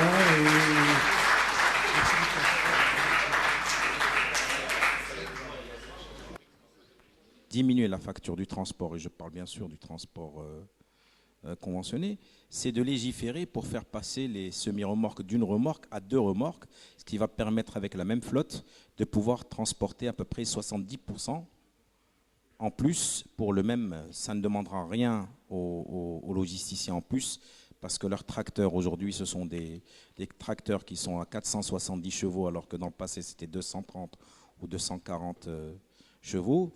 Et aujourd'hui, pourront effectivement tracter comme ce qui se passe en Europe, comme ce qui se passe, j'étais dernièrement en Égypte, comme ce qui se passe partout aujourd'hui. Donc ça va permettre aussi de baisser la pression. Et même les transporteurs, les premiers vont être heureux parce qu'ils ont déjà, ça va être un chauffeur qui va transporter 70% de marchandises en plus. Donc je vous laisse imaginer l'impact écologique, l'impact social et surtout baisser la pression. Parce que du jour au lendemain, il va pouvoir baisser sa facture énergétique de 70% directement. Est-ce que ça veut dire, Hicham Haït, que vous êtes en train de dire concrètement le relais de croissance interne pour 2023 chez nous, c'est en optimisant le transport? Non, je dis quelques petits paramètres. Je ne dis pas que ce sont les paramètres. Sinon, je vais être en Suède bientôt et je vais recevoir le prix Nobel pour l'économie. Non, je vous dis quelques petits ajustements qui permettront de soutenir cette croissance macro et qui vont vraiment, ce sont des petits paramètres très simples à mettre en place. Ce n'est pas des choses qui sont... Le troisième volet que je dirais fiscal, effectivement, vous avez parlé de taxer les gens qui sont, comment dire, qui souscrivent à une retraite complémentaire et tout. Je pense que oui, bon, ça peut être une réflexion. Moi, je dirais, si vous voulez vraiment aussi relancer la consommation, c'est de baisser l'impôt, en tous les cas d'une façon graduelle, sur les bénéfices. Ça va permettre comment dire, au patron qui a bien travaillé de dire, bon, j'ai bien travaillé, pour le premier tiers, je paye 10%, pour le deuxième tiers, je paye 15%, et si je prends plus, je paierai 20%, ou peut-être même le taux de l'IR.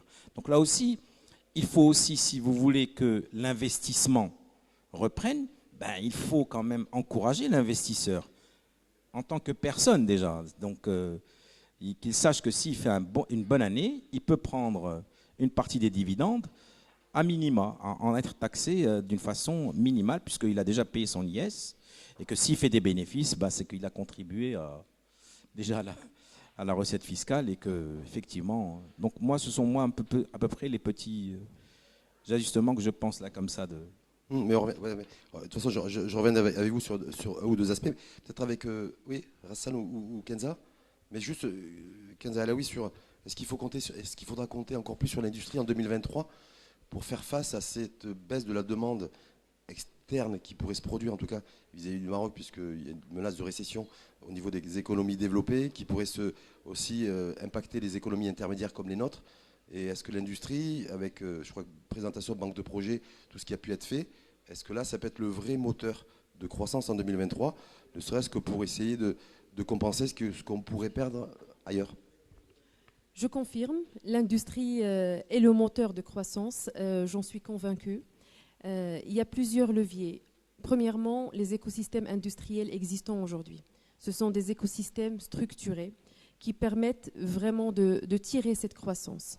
On a au sein du ministère de l'Industrie et du Commerce des feuilles de route bien structurées et claires dans les industries avec les métiers nationaux, dans l'automobile, dans l'aéronautique. On a des feuilles de route sur les 5-10 prochaines années où on maîtrise complètement, mais je le dis en toute honnêteté, on maîtrise complètement la chaîne de valeur dans ces secteurs et on sait aller dans le détail pour connaître le maillon, le chaînon manquant qu'il faut aller chercher pour permettre à l'industrie d'aller plus loin et de répondre à la demande des constructeurs.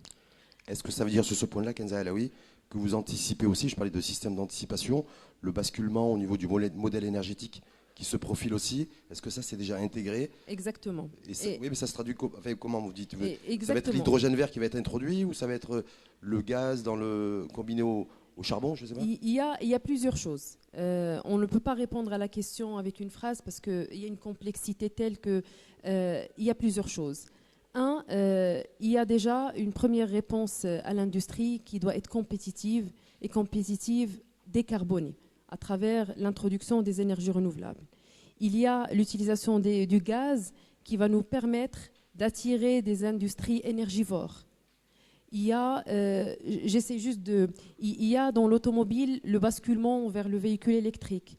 Là, rien que dans cette phrase basculement vers le véhicule électrique, c'est tout un travail qui est fait et qui est fait jusqu'au dernier maillon. Parce qu'aujourd'hui, on parle de l'intégration locale. Dans l'automobile, on sait que 64% de la valeur du véhicule est achetée au Maroc.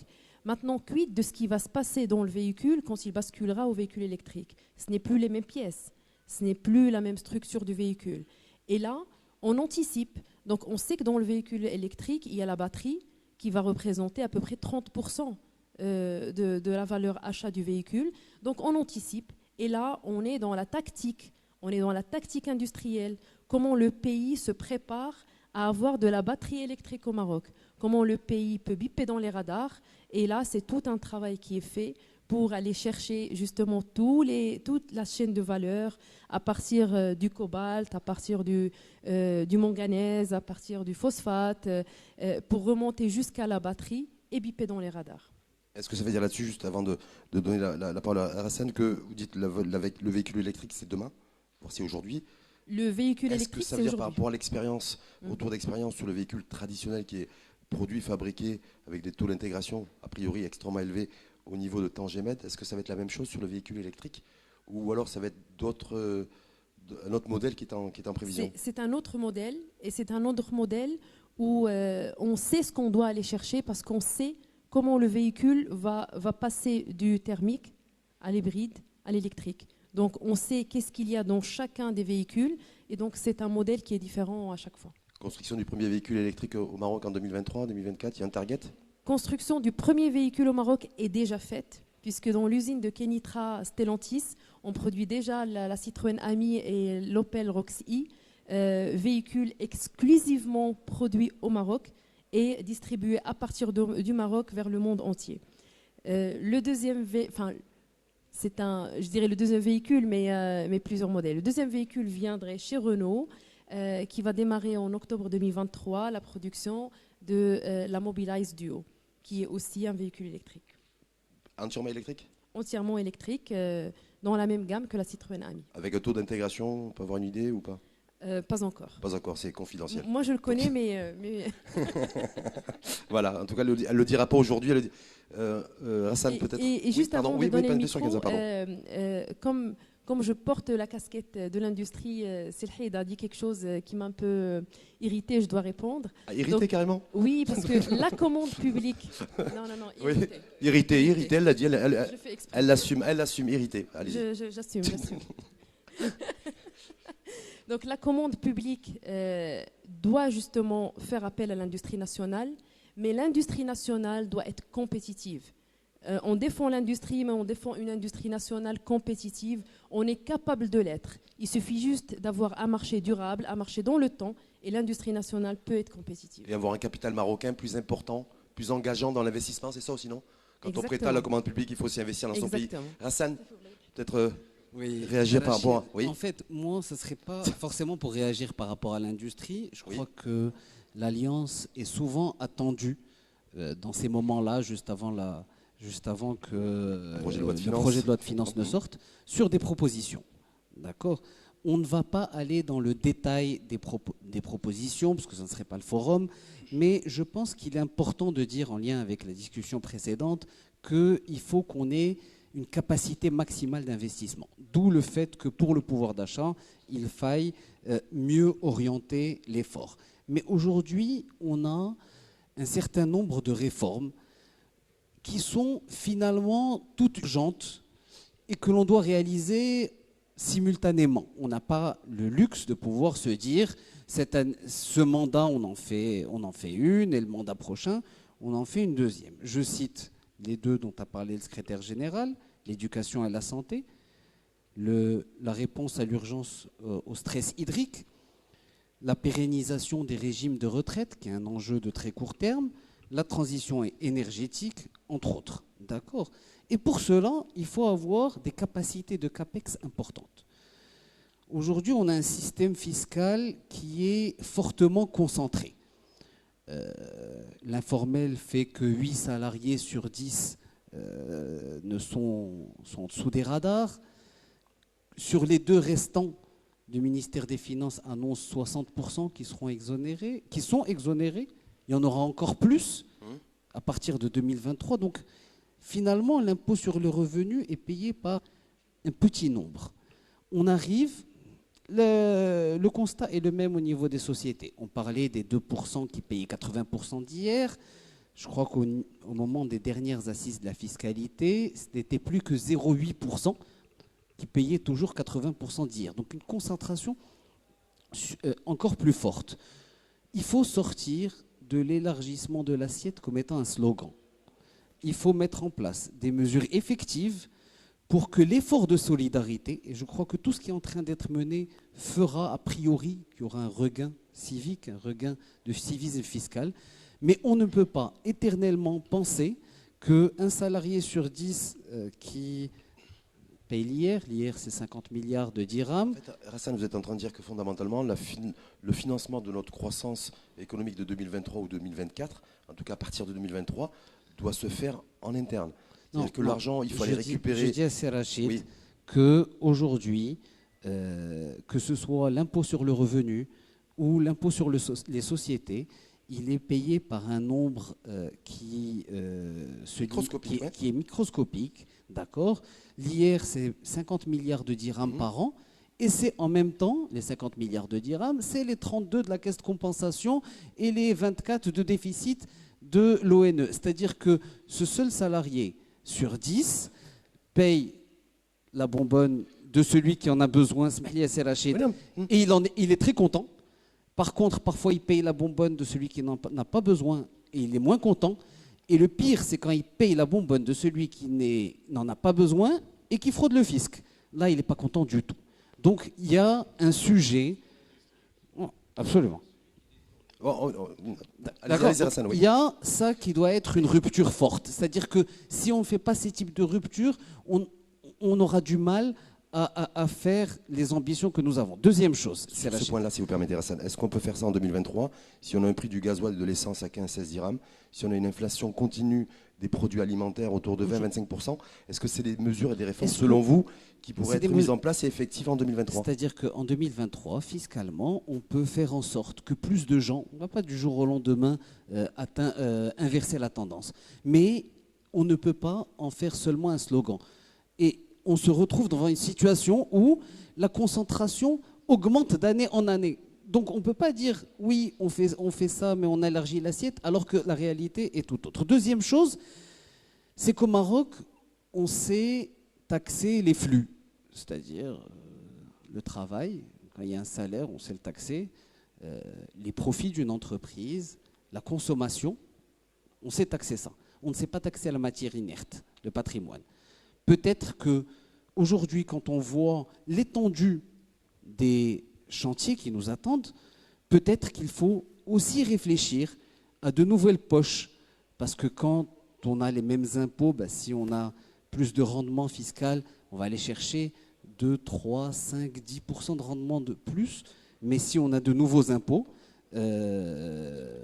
qui participent à cette solidarité, je pense que ça pourrait être une piste. Enfin, je crois que toutes ces mesures, notamment la protection sociale, qui finalement est de protéger les Marocains contre les conséquences économiques des risques sociaux. Les risques sociaux, c'est positif, négatif, un enfant, une maladie, une retraite. Et aujourd'hui, il y a beaucoup de Marocains qui vivotent tant qu'ils n'ont pas d'événement particulier. Et dès qu'il y a un événement particulier, c'est là où ils piquent du nez. Donc, ça fait partie aussi de la protection du pouvoir d'achat. On a beaucoup d'ambition, mais il faut se doter aussi des moyens. Les moyens sont fiscaux et les moyens sont de financement innovant. Et je pense que... On va y revenir justement sur le financement et sur le financement innovant. C'est Mohamed Ketali, peut-être réaction par rapport à ce qu'a dit Rassan. Et je voulais peut-être être un peu plus, je ne sais pas, pragmatique, je ne sais pas. On sait très bien que les besoins du financement de notre économie nationale dépassent les 100 milliards de dirhams. Il y a beaucoup de choses qui ont été annoncées et mises en place déjà, mais d'autres choses qui vont être mises en place pour financer un État social. C'est-à-dire que le Maroc va dépenser de plus en plus d'argent, mais on ne parle jamais de l'État économique. Et donc dans le financement de tout ce qu'il va falloir financer en matière de politique et de dispositifs sociaux.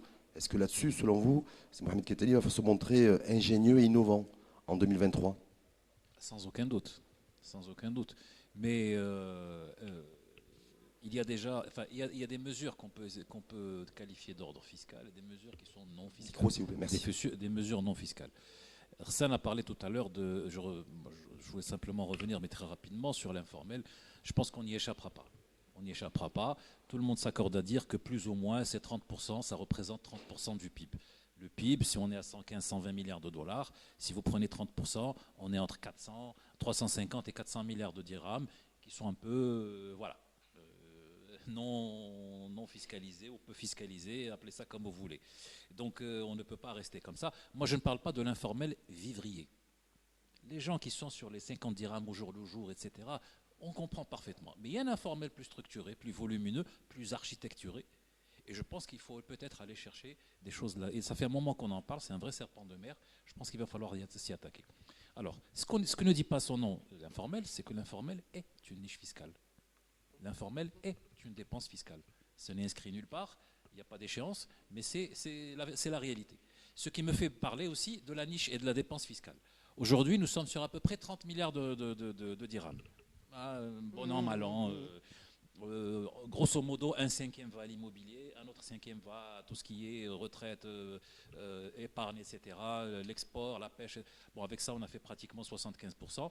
En termes de nature d'impôt, c'est 45% qui va à la TVA et puis 15-15 pour l'IR et l'IS. Donc, est-ce qu'on veut garder ces 30 milliards ? Peut-être. Mais dans ce cas-là, il va falloir sérieusement évaluer ce que nous rapportent ces 30 milliards. Ce qui, à mon sens, n'est pas fait. C'est-à-dire le dirham qui... Je reviens au dirham investi. Quel est son sa rentabilité, son impact. Quel est son impact socio-économique sur ce dirham que nous dépensons ? Si avant c'était important, aujourd'hui c'est primordial. D'accord ? Donc voilà on peut décider de le garder, mais il va falloir vraiment faire un bilan de la chose. Maintenant, on peut décider de le baisser. On est à 30 milliards, effectivement. Est-ce qu'il faut rester à 30 milliards ? Est-ce qu'il ne faut pas baisser à 15 ? Est-ce qu'il ne faut pas baisser ? Je pense qu'il faut discuter ou mettre le curseur. Ça, c'est le deuxième aspect. Il y a un autre aspect dont je voulais parler sur un plan plus fiscal, et le secrétaire général en a parlé, c'est le surper-profit. Il y a certains secteurs qui font de très grands profits. Je pense à l'énergie, au télécom, au ciment. Voilà, il y a un tas de... écoutez, dans le cadre de la solidarité, ce n'est pas déraisonnable de dire, écoutez, oui, ces secteurs peuvent contribuer avec par rapport au surplus qu'ils ont engendré pour justement financer. Vous savez combien évaluer la réforme sociale, y compris la retraite, la santé, etc. Il y a un an, elle a été évaluée à 51 milliards de dirhams. 51, ouais. 51. Il va falloir les trouver. Donc, il faut racler les fonds de tiroir, moi je dis. Il faut aller chercher là où l'argent est. D'accord ? Donc, deuxième Mais est-ce que selon vous, c'est parce que ça me paraît extrêmement important, excusez-moi de vous interrompre, Oui, bien sûr. est-ce que selon vous, par rapport à 2023, il y a les projets de loi de finances et le débat d'orientation, en tout cas, qui va s'ouvrir, est-ce qu'il faut continuer le train de dépenses dans lequel nous sommes aujourd'hui au niveau de la dépense publique et continuer, parce que les Arbaraka disaient que de toute façon, le maintien de l'investissement public va être maintenu. Oui. Donc du coup, est-ce que selon vous, il faut continuer à maintenir aussi le niveau de dépenses publiques extrêmement élevé chez nous déjà en 2022, qui risque d'être encore plus important en 2023? Moi, il y a deux choses qu'il faut maintenir. Je rejoins le secrétaire général au niveau de la maintien de la dépense publique, investissement, j'entends, puisque cette année, je pense que le budget était de 245 milliards de dirhams. Aujourd'hui, nous sommes sur un taux de réalisation, j'ai cru lire, de 50 ou 55%, on va dire, ce qui est bien. Il faut maintenir. Pourquoi? Parce que cette dépense a un impact énorme sur la création d'emplois et le maintien des entreprises. Et donc, même si on sait que le rendement de l'investissement public est beaucoup trop faible et un des plus faibles au monde. Oui, mais les rendements ne se font pas du jour au lendemain. Là, ça prend du temps. Deuxième nature de dépenses qu'il faut maintenir, et c'est ce qu'on a dit tous, c'est le maintien et l'amélioration du pouvoir d'achat. Nous savons très bien que la commande extérieure pour le Maroc va être faible cette année et peut-être l'année prochaine. Donc il va falloir maintenir le pouvoir d'achat pour maintenir la consommation. Donc pour moi, ces deux dépenses, elles sont essentielles, il faut les maintenir. Maintenant, il y a d'autres formes de financement. On peut réfléchir. Nous sommes un organisme de réflexion et d'idées. Je pense qu'on peut se permettre l'évasion et l'imagination. D'accord ? Tout en étant réaliste. Alors, j'ai parlé tout à l'heure des mesures fiscales, mais il y a des mesures non fiscales. Je pense essentiellement à, par exemple, tout ce qui est, je pense que l'agence des participations de l'État planche très, très sérieusement dessus, c'est qu'aujourd'hui, nous avons un certain nombre d'entreprises, d'État, de participation, d'office, etc. Et on est entre 600 et 700 entreprises. Ce serait quand même bien de faire l'inventaire et de voir tous les dividendes qui sont remontables et non remontés. Quel est le manque à gagner de l'État sur l'ensemble de ces 600 ou 700 entreprises et participations? Ce n'est pas fiscal. Ça veut dire quoi politiquement? Ça veut dire quoi? C'est de revoir la place de l'État dans notre sphère économique? Oui, mais simplement voir quel est le manque à gagner par rapport à l'ensemble de ces participations. Ces entreprises, si elles existent, est-ce qu'elles remplissent leur rôle? Quel est leur impact socio-économique? Je reviens au dirham dépensé, qu'est-ce qui nous ramène? Et s'il y a des entreprises qui peuvent remonter des dividendes et qui ne le remontent pas, qui ne l'ont pas remonté, peut-être que ce serait bien de faire un état des lieux et dire je peux aller chercher un peu plus d'argent qui n'est pas fiscal. Ça c'est une piste. Il y a d'autres pistes également. Au niveau des... Vous savez, quand vous dépensez le budget, comme je l'ai dit tout à l'heure, ce sont les deux facettes d'une réalité.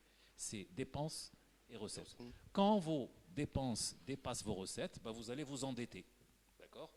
Une façon de réduire l'endettement de l'État, et ça rejoint d'ailleurs le NMD, le nouveau modèle de développement, ça rejoint également la Constitution, ça rejoint tout ce qui a été projeté, c'est un peu plus de régionalisation.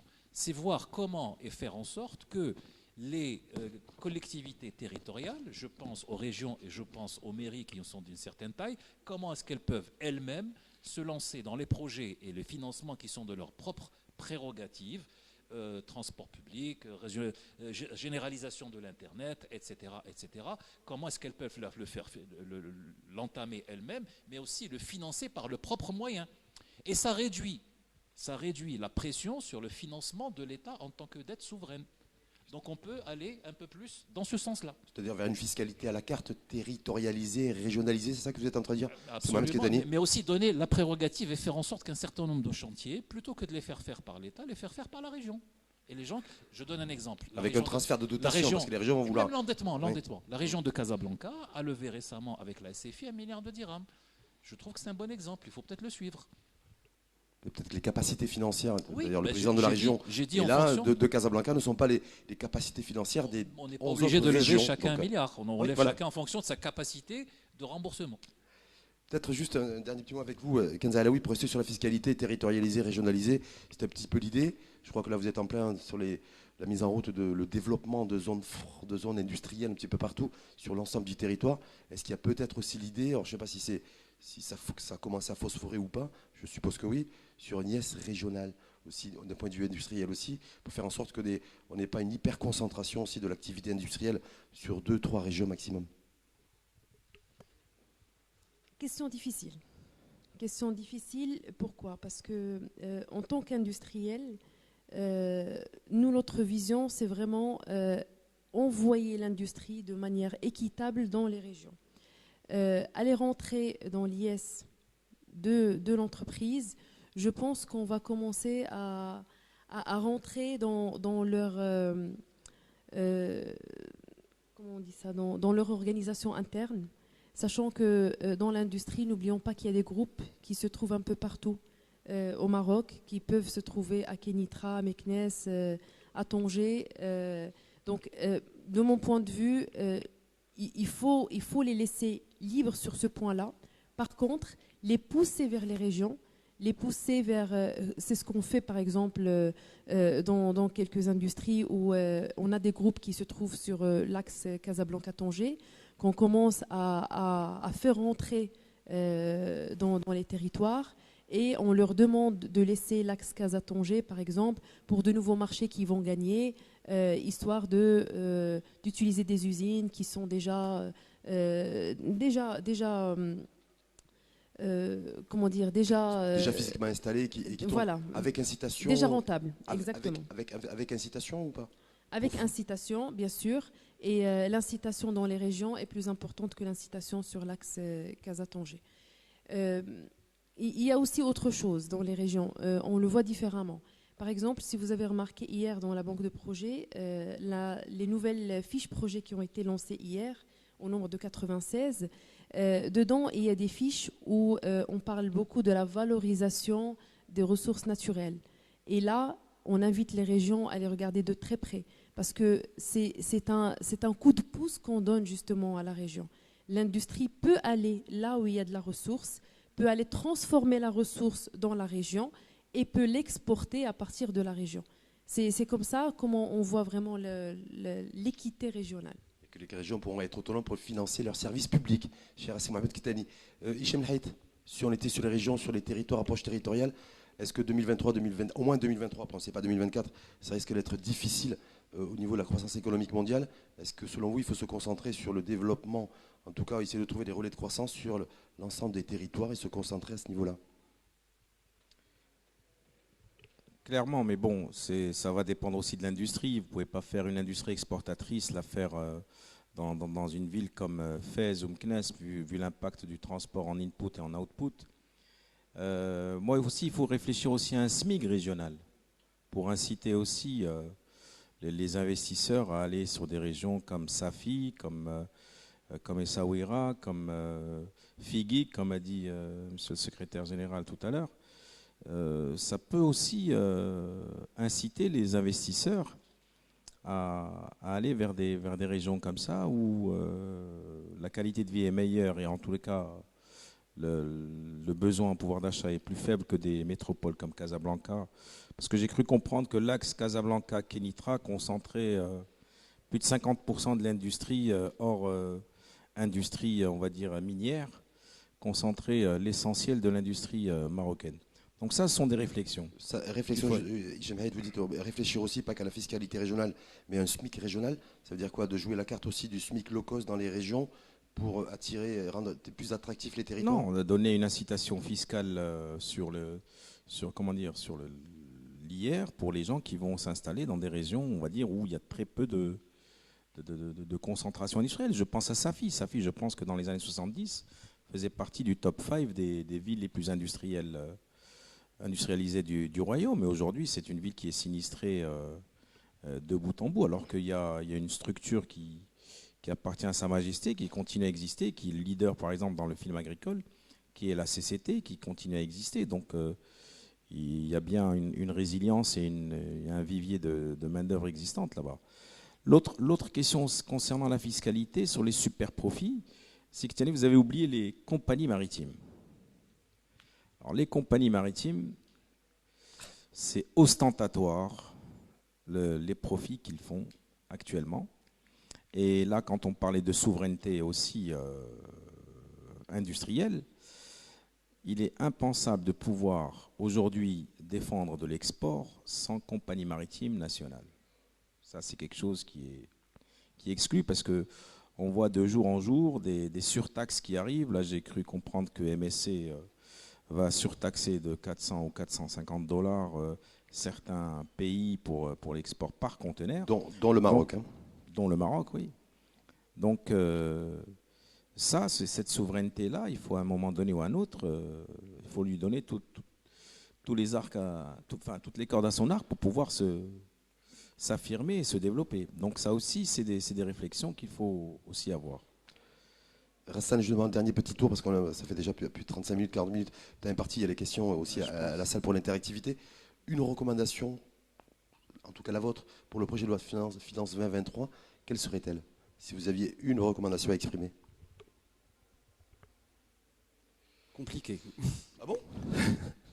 Il y en a plusieurs. On a parlé effectivement des sujets fiscaux et notamment la taxe sur le patrimoine. Et il serait possible de pouvoir, pas les résidences principales, mais au-delà, de pouvoir taxer le patrimoine au-delà de sa résidence principale, dans des proportions du type 0,5%.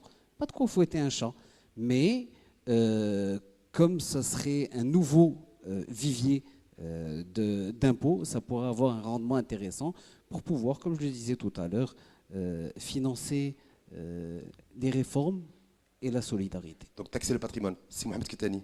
Si vous aviez une recommandation à exprimer dans le cadre du projet de loi de finances 20... Oui, Hicham Haït. Je m'excuse. Si Sen avait parlé de rupture, il faut qu'on arrête de se voiler la face. L'informel, il faut s'y attaquer. Donc, il faut être en rupture. Hicham Haït ne va pas attendre son tour avant d'exprimer sa principale revendication ou attente du projet de finances 2023. Non, oui. Mais je veux dire, voilà, ça c'est ce qui crée une pression fiscale sur le pays et sur tous les citoyens. Je me rappelle d'une réunion à la CGEM où il y avait Omar Faraj et Si Nabil Khdar. Et Si Nabil Khdar avait dit, si on veut arrêter la contrebande, on l'arrêtera. Ils y sont arrivés. Ils sont arrivés à arrêter la contrebande au nord. Donc moi, j'essaye un petit peu de comprendre pourquoi cette peur d'attaquer l'informel. Pas d'attaquer, on ne va pas l'attaquer, on va le sensibiliser, on va l'accompagner dans sa reconversion, oui. Et puis à un moment donné, il faut dire non monsieur, c'est comme ça, ou il disparaît, tout simplement. Ok, c'est Mohamed Ketani, je disais, même question, même interrogation adressée à Rassan. Pour vous, principale attente, en tout cas revendication entre guillemets, de mesures ou de dispositifs dans le projet de loi de finances 2023? Moi, il y a un sujet qui m'est cher, dont on ne parle pas beaucoup. Et chaque fois qu'on parle énergie, mais on ne le soulève pas. C'est l'efficacité énergétique. Et comme dit un slogan, je ne sais plus de quelle entreprise, la meilleure énergie, c'est celle qu'on ne consomme pas. Donc je pense que je voudrais qu'on s'attaque à ce sujet-là. Parce que ça peut nous faire réduire le compte courant, peut-être en consommant moins de charbon et en consommant moins de pétrole pour faire tourner. Et voilà, c'est très important. J'ai beaucoup de choses à dire là-dessus, mais bon, je pense que on n'a pas suffisamment le temps. Deuxième chose, les PPP. Très important. Si on passe d'une logique de bilan à une logique hors bilan, pour ceux qui connaissent un peu la comptabilité, très important. Je n'investis pas, mais j'inscris simplement ça dans le compte d'exploitation et je paye un loyer. C'est exactement ça. Kenza Alaoui, sur le projet de loi de finances 2023. L'efficacité énergétique me plaît énormément. C'est un sujet qui touche l'industrie de très près. Il y a un très grand travail à faire. On peut utiliser la digitalisation pour aider, pour avancer sur le sujet. Pour vous aussi, c'est l'efficacité énergétique et les défis énergétiques. Hicham Haït, pour conclure sur les... Une autre incitation fiscale, c'est de complètement, amortir un véhicule électrique, quel que soit le coût du véhicule électrique qui est acquis par l'entreprise et ne plus rester sur le plafond des 300 000 dirhams. Ça aussi, ça peut être une incitation d'efficacité énergétique et d'empreinte carbone. Merci à chacune et chacun d'entre vous. On va passer aux questions dans la salle s'il y a des questions à adresser aux intervenants. Ouais. Est-ce qu'il y a des questions? Oui. Micro, s'il vous plaît. Ça arrive. Allez-y, allez-y. De toute façon, il y a un autre micro qui arrive. Allez-y. Merci pour la qualité des interventions. Moi, j'ai juste une petite interrogation. Je trouve qu'il est dommage de focaliser sur le niveau d'endettement du Maroc. Bon, c'est vrai qu'on a une dette qui atteint un niveau à peu près critique. On est à quoi, 83% du PIB. Bon, ce qui reste soutenable et pas catastrophique vu l'évolution de certains pays. Moi, je me souviens des ratios de l'Union européenne il y a 20 ans, c'était 60-70% du PIB. Je trouve que c'est dommage de ne pas appréhender le volet investissement et recettes. Aujourd'hui, on a fait de formidables avancées. Dans ce pays, on peut créer une entreprise en moins de 72 heures, on peut avoir nos statuts, nos extraits, etc. On est sur l'auto-entrepreneuriat, on a fait de belles avancées, mais quid en fait de la PME qui veut investir et qui veut réussir? Parce qu'on parle beaucoup d'arrivées d'entreprises étrangères, on leur déroule un tapis rouge, on leur fait des incitations fiscales, mais la PME à Fès, la PME à Agadir, on l'oublie. Elle est en dessous du radar, on la charge, on la fiscalise dès qu'elle commence à rentrer des recettes. Et à un moment, on arrive dans un espèce de goulot d'étranglement où on se dit qu'est-ce que je fais? Est-ce que je fais 2 pas en arrière et je reviens en entrepreneur?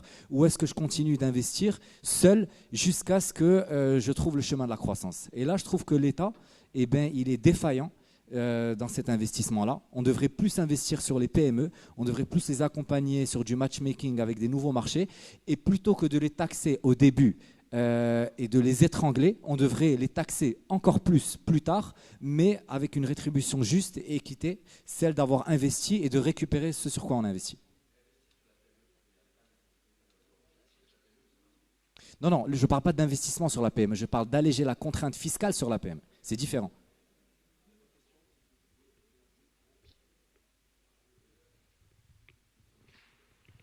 Bonsoir. J'aimerais rebondir sur la question qui concerne les... J'aimerais rebondir sur le point qui concerne que vous aviez soulevé, qui concerne, je dirais, les gisements potentiels de financement, notamment dans les EEP. Justement, il y a une réforme en cours avec cette agence, la loi 82-20, je crois. Mais en lisant la loi qui prône cette valeur, qui prône l'incarnation de l'État